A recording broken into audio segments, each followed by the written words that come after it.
காஞ்சி திருப்பாவை குழுவிலிருந்து திருப்பாவை சேவை செய்ய வந்துள்ளோம். நீலா துங்க ஸ்தனகிரி தட்டி சுப்தமுத்போத்ய கிருஷ்ணம் பாராத்யம் ஸ்வம் சுதிசரசிரஸ் சித்தமத்யாபயந்தி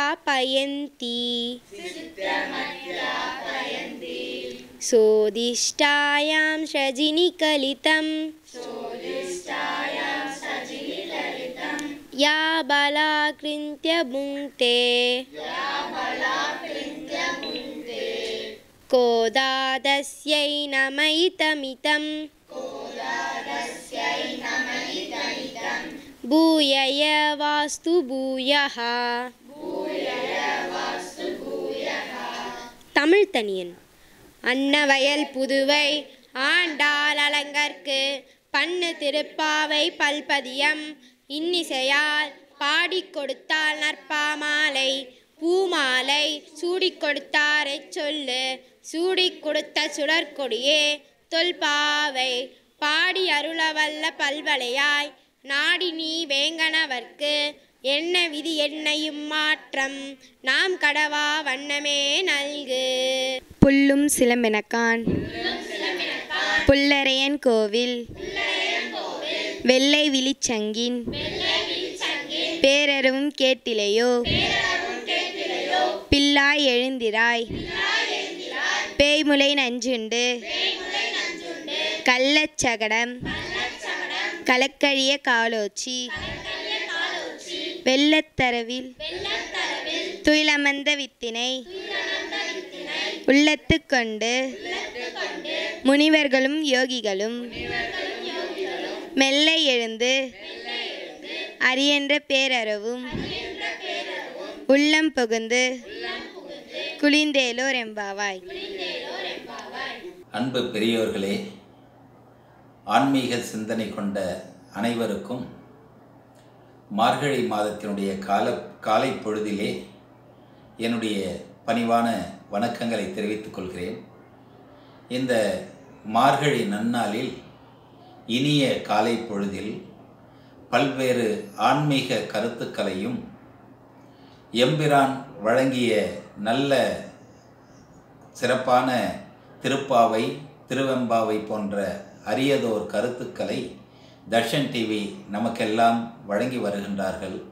எனவே அவர்களுக்கு நம் அனைவரின் சார்பாக மனமார்ந்த நன்றியை தெரிவித்துக் கொள்கிறோம். மார்கழி மாதம் பிறந்து 5 நாட்களிலே 5 ஆண்டாள் அருளி செய்த 5 பாசுரங்கள் நிறைவு பெற்றது.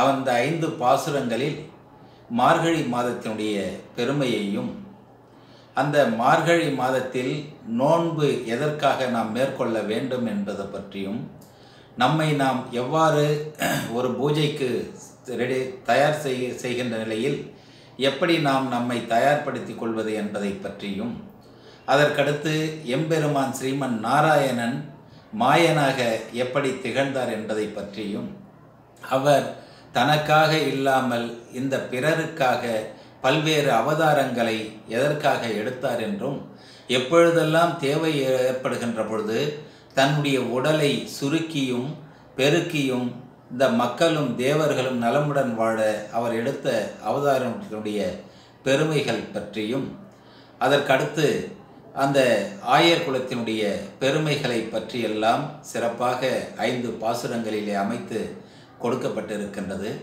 அந்த வகையிலே 6வது நாளான இன்று முதல் இதற்கு அடுத்து வருகின்ற 10 பாசுரங்களும் ஏற்கனவே நீராட எழுந்துவிட்ட அந்த பெண்கள் எல்லாம் வீதியிலே வருகின்ற பொழுது யாரெல்லாம் இன்னும் துறக்கத்திலிருந்து எழுந்து வரவில்லையோ அவர்களை எழுப்புவதை போன்றும் உள்ளே படுத்து உறங்கிக் கொண்டிருக்கின்ற அந்த சிறுமிகள் இன்னும் பொழுது விடியவில்லை என்பதை கூறுவதை போன்றும் அதற்கு மறுத்து இவர்கள் பேசுவதை போன்றும் இந்த பாசுரங்களில் அமைக்கப்பட்டிருக்கின்றது.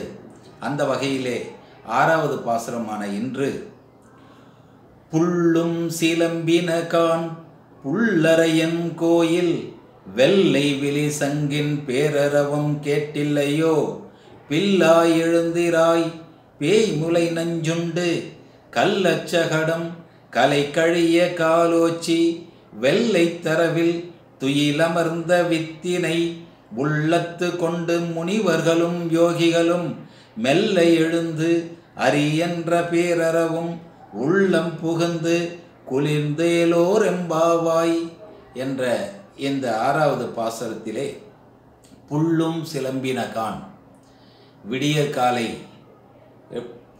விடியற்காலை வந்துவிட்டது. பறவைகள் எல்லாம் நம்மை அவர்களுடைய இறை தேடுவதற்காக தயாராகி கொண்டிருக்கின்றன. அவர்களுடைய சத்தம் உங்களுக்கு கேட்கவில்லையோ? அதற்கடுத்து புல்லரையன் கோவில். புல்லரையன் என்பது கருடன் சுற்றி வருகின்ற திருமாலினுடைய கோயிலுடைய வெள்ளை விழிசங்கின் அந்த விடியற்காலை பொழுதிலே பெருமாள் கோயில் ஊதுகின்ற சங்குனுடைய ஒலி உங்களுக்கு கேட்கவில்லையோ? அந்த சங்கு விடியற்காலை ஓதுவதனுடைய காரணம் என்னவென்று சொன்னால், இன்னும் பொழுது புலர்ந்து விட்டது, நமக்காக எம்பெருமான் ஸ்ரீமான் நாராயணன் காட்சி தருவதற்கு தயாராக இருக்கின்றார், அவர் தயாராகிவிட்டார், அவரை காண்பதற்காக தரிசிப்பதற்காக நீங்கள் எல்லாம் வரவில்லையே, உடனே வாருங்கள் வாருங்கள் என்று அழைப்பதை போன்று விழி சங்கு, அந்த சங்கு ஊதுவதனுடைய பொருள் என்னவென்று சொன்னால், விழிசங்கு என்பதனுடைய பொருள் என்று சொன்னால், நாராயணனுடைய கோயில் நடை திறக்கப்பட்டு இருக்கின்றது, நாராயணன் காட்சி தருவதற்காக நமக்காக காத்து கொண்டு இருக்கின்றார்கள், நாம் அனைவரும் உடனே வர வேண்டும், வாருங்கள் வாருங்கள் என்று அழைப்பதை போன்று இருப்பதால் அதற்கு விழிசங்கு என்று பெயர் பெற்றது. அதற்கடுத்து புல்லரையன் கருடனுக்கு எப்படி அந்த கருடன் திருமாலினுடைய கோயிலில் சுற்றி வருகின்ற பொழுது பொழுது புலர்ந்தது என்பதை உணர்த்துவதாக அவை அமைந்திருக்கின்றது. அதற்கடுத்து தேவர்களும் முனிவர்களும் ஹரிவோம் நமோ நாராயணா என்று பாடிக்கொண்டிருக்கின்றார்கள். அந்த கீதம், அந்த ஓசை உங்களுக்கு கேட்கவில்லையோ?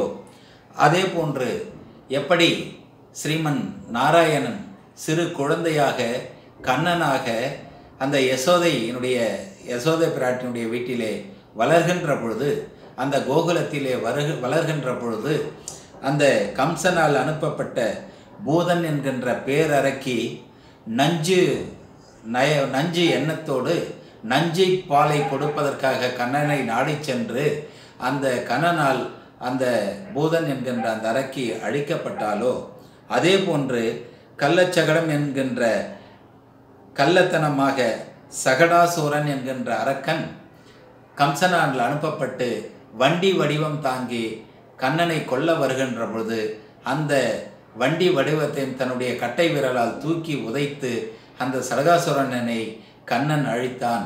அப்பேற்பட்ட பெருமை வாய்ந்த ஸ்ரீமன் நாராயணனுடைய வடிவமாக திகழ்கின்ற எம்பெருமான் கண்ணபிரான் தமக்காக காட்சி தருவதற்காக எழுந்திருக்கின்றார். பள்ளி அறை விட்டு எழுந்து நமக்காக காட்சி தர காத்து கொண்டிருக்கின்றார்கள்.